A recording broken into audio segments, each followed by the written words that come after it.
مکتوب نمبر 85 مرزا فتح اللہ حکیم کی طرف صادر فرمایا، اعمال صالحہ کے بجا لانے خصوصاً فرض نمازوں کو جماعت کے ساتھ ادا کرنے کی ترغیب میں اور اس کے مناسب بیان میں۔ وفقهم اللہ سبحانہ لمرضاتی، حق سبحانہ و تعالیٰ آپ کو اپنے پسندیدہ کاموں کی توفیق عطا فرمائے۔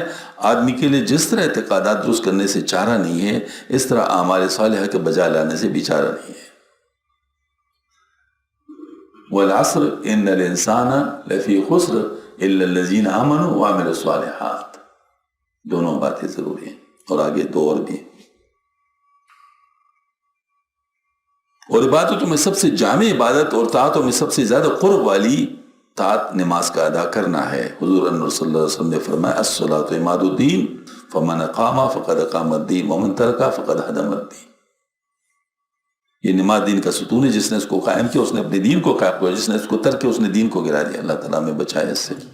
اور جس شخص کو ہمیشہ پابندی سے نماز ادا کرنے کی توفیق عنایت فرماتے ہیں، اس کو برائیوں اور خلاف شرع کاموں سے بھی باز رکھتے ہیں۔ ان الصلاۃ تنہی عن الفحشاء والمنکر ولذکر اللہ اکبر۔ بے شک نماز بے حیائی اور بری باتوں سے روکتی ہے۔ اس بات کی تائید کرے وہ جو نماز ایسی نہیں، وہ نماز کی صرف صورت ہے۔ یا اللہ، عجیب عجیب باتیں اللہ تعالیٰ دکھاتے ہیں۔ بعض دفعہ ایک صاحب تھے، وہ سنیما دیکھا کرتے تھے، سنیما ظاہر ہے وہ، اور جیسے لوگ وہ دیکھتے وہ بھی دیکھتے۔ ایک اچھی عادت تھی اس کی، نماز نہیں چھوڑتے تھے۔ اس وجہ سے وہ فلم باوضو دیکھتے تھے۔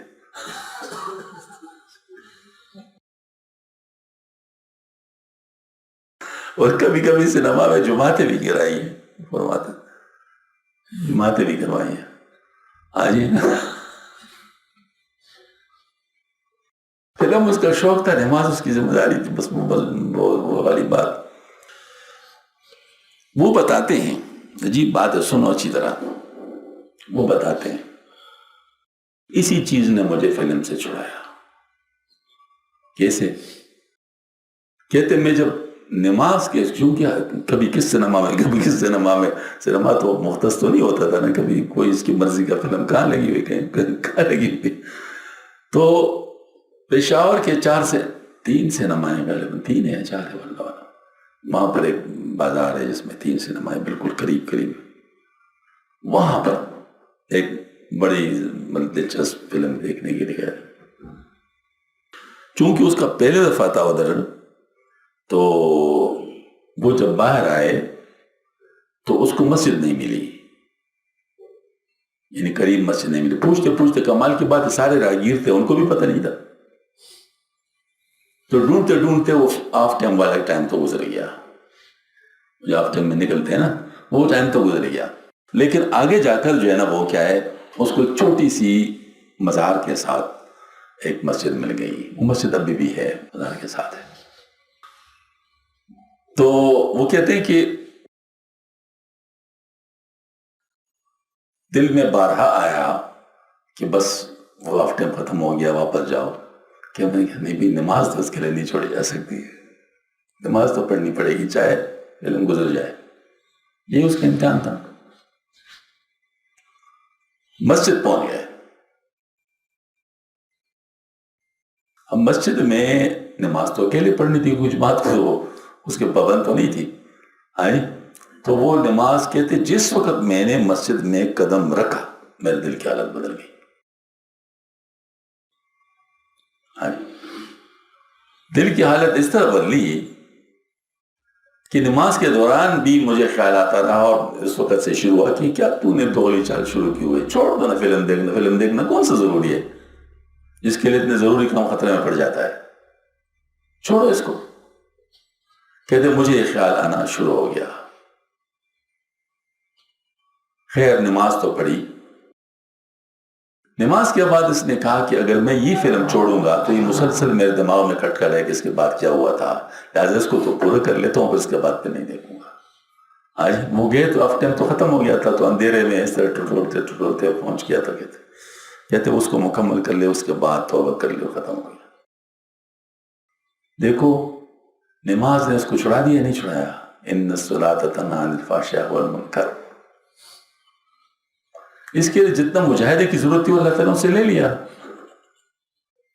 اسی میں مجاہدہ ہو گیا نا۔ اس کا جو جا رہے تھے اور مطلب ظاہر ہے وہ ٹائم گزر رہا تھا، وہی مجاہدہ اس کے لیے کافی ہو گیا اور اللہ تعالیٰ نے اس پر فضل فرمایا۔ اس وجہ سے نماز جو ہے یہ بہت بڑی نعمت ہے، ہمیں بہت ساری چیزوں سے چھڑا رہا ہے۔ ہاں جتنے درجے کی ہماری نماز ہے اتنے درجے کی چیزوں سے چھڑا رہا ہے۔ اگر ہماری نمازوں کا درجہ بڑھ گیا تو ہمیں بہت زیادہ برائیوں سے بچا لے گا۔ تو نمازوں پر محنت جاری رہنی چاہیے، نماز کو روکنا نہیں چاہیے۔ اور جو نماز ایسا نہیں ہے وہ نماز کی صرف صورت ہے، نماز کی حقیقت نہیں ہے، لیکن حقیقت کی نماز حاصل ہونے تک صورت کو بھی نہیں چھوڑنا چاہیے۔ حضرت کو کتنی شفقت فرما رہے، ما لا یدرک کلہ لا یدرک کلہ، جس کو مکمل حاصل نہیں کر سکتے تو پورے چھوڑو بھی تو نہیں نا۔ حضرت خواجہ مرزوق رحمۃ اللہ نبی کا نے کچھ ایسے ہی کلام کیا ہے کہ اگر پوری روٹی حاصل نہیں تو آدھی تو نہ چھوڑو نا۔ ہاں جی، اکرم الاکرمین حق سبحانہ و تعالیٰ اگر نماز کی صورت کو نماز کی حقیقت کا درجے میں اعتبار کر لے تو کچھ بعید نہیں ہے، جیسے اس شخص کے لیے کر لیا، چھڑا لیا نا اس سے۔ بس آپ پر واجب ہے کہ تمام فرض نمازوں کو خشوع و خضوع کے ساتھ جماعت سے ادا کریں، کیونکہ یہی نجات و کامیابی کا ذریعہ ہے۔ حق سبحانہ تعالیٰ کا مبارک ارشاد ہے قد افلح المؤمنون الذین هم فی صلاتهم خاشعون، خشوع کا ساتھ لگایا ہوا ہے۔ بے شک کام وہی ہے جو اپنے آپ کو خطرے میں ڈالتے ہوئے کیا جائے۔ دشمن کی غلبہ کے وقت سپاہی اگر تھوڑی سی جدوجہد بھی کر لے تو بڑا اعتبار پیدا ہو جاتا ہے۔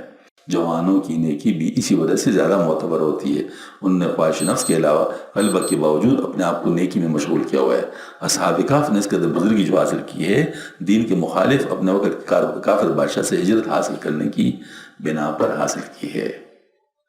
میں آپ کو ایک بات بتاؤں، حالات آتے رہتے ہیں اور ان حالات میں ٹیسٹ ہو رہا ہوتا ہے۔ بعض دفعہ انسان اپنی نفس کی کوئی چیز اللہ کے لیے قربان کرتا ہے، بعض دفعہ کوئی ایسی نفس کی چیز ہوتی ہے جو انسان اللہ کے لیے قربان کرتا ہے، وہی قربانی قبول ہو جاتی ہے اور انسان کا کام بن جاتا ہے۔ ایسا ہوتا ہے۔ اس وجہ سے انسان کو لگے رہنا چاہیے اور اللہ پاک سے امید رکھنی چاہیے، اللہ پاک دینے والے ہیں، وہ بتاتے ہیں لگے رہو لگ جائے گی۔ نبی کریم صلی اللہ علیہ وسلم کی حدیث شریف میں آیا ہے عبادت فی الحرج کا ہجرت الیہ، حج کے وقت میں عبادت کرنا ایسا ہے جیسے کہ میری طرف ہجرت کرنا۔ پس عبادت سے روکنے والی چیز حقیقت میں عین عبادت کا باعث ہے۔ اس سے زیادہ کیا لکھا جائے؟ میرے فرزند شیخ بہاؤالدین کو فقراء کی صحبت پسند نہیں آتی، دولت مند اور منوع کی طرح مائل اور غاب ہے، وہ نہیں جانتا کہ ان کی صحبت زہر قاتل ہے۔ ان کی مرغن لقمے ظلمت کو بڑھانے والے ہیں۔ الحذر الحذر ثم الحذر، اس سے بچو اس سے بچو۔ آپ صلی اللہ علیہ وسلم کی صحیح حدیث میں وارد ہے من تواضع لغنی لغناہ ذهب ثلث دینہ فویل لمن تواضع لغناہم، جس شخص نے کسی ضرورت مند کی دولت کی وجہ سے تواضع کی اس کے دین کا 2/3 سے تباہ ہو گیا۔ بس افسوس ہے جس نے دولت مندوں کی ان کی دولت مندی کی وجہ سے تواضع کی۔ واللہ سبحان موفق۔ یہ بہت بڑا امتحان ہے، لیکن اس میں ایک چیز کو یاد رکھنا چاہیے۔ دیکھو مرج البحرین یلتقیان بینہما برزخ لا یبغیان، بعض دفعہ اس صورت ہوتی ہے کہ دونوں چیزیں ساتھ ساتھ چلتے، ایک انتہائی غلط ہوتا ہے ایک انتہائی اچھا ہوتا ہے اور ایک جیسا نظر آتا ہے۔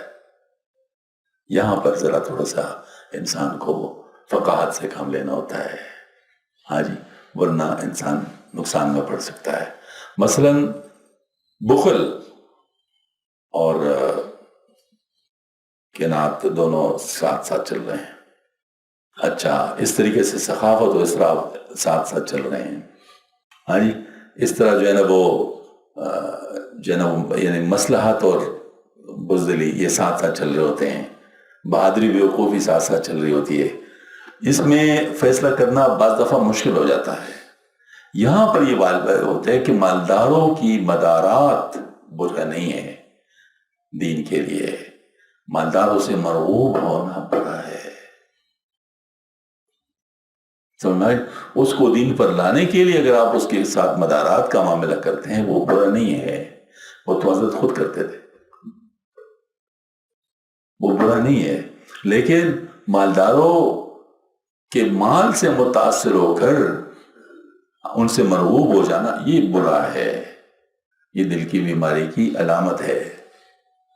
تو یہاں جو نفی کی ہے اس چیز کی نفی کی ہے کہ مالداروں سے مرغوب نہ ہو۔ باقی یہ کہ مالداروں کو دین کی طرف لانے کے لیے دیکھیے، چونکہ ہر ایک اپنے اپنے سٹیج پر ہے، ہر ایک کو کہتے کلم الناس بقدر عقولہم، لوگوں کے ساتھ ان کے عقلوں کے مطابق معاملہ کرو۔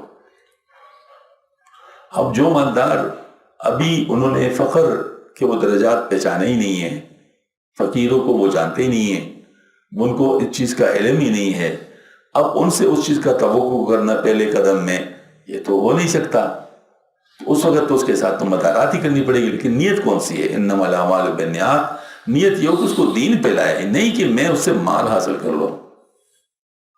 سمجھ میں آئی نا بات؟ نیت کیا ہونی چاہیے کہ دین پر آ جائے، دین پر لانے کے لیے آپ جو اس کے ساتھ وہ کرتے ہیں یعنی مدارت کرتے ہیں، اس میں کوئی حرج نہیں، بلکہ اس میں تو اجر ہے۔ کلم الناس بقدر عقولہم کی طرف ہے، لیکن اگر اس کو اس سے مرغوبیت کی وجہ سے وہ کرتے ہیں پھر ٹھیک نہیں ہے، پھر ٹھیک نہیں ہے۔ بالکل یہی بات کفار کے ساتھ بھی ہے۔ کفار کے ساتھ آپ تعلق اس لیے رکھیں کہ وہ مسلمان ہو جائے تو مستحسن ہے، لیکن ویسے اگر آپ ان کے ساتھ تعلق رکھنا چاہیں تو وہ ہے۔ اس وجہ سے ہم لوگوں کو یہ ساری باتیں سامنے رکھنی چاہیے۔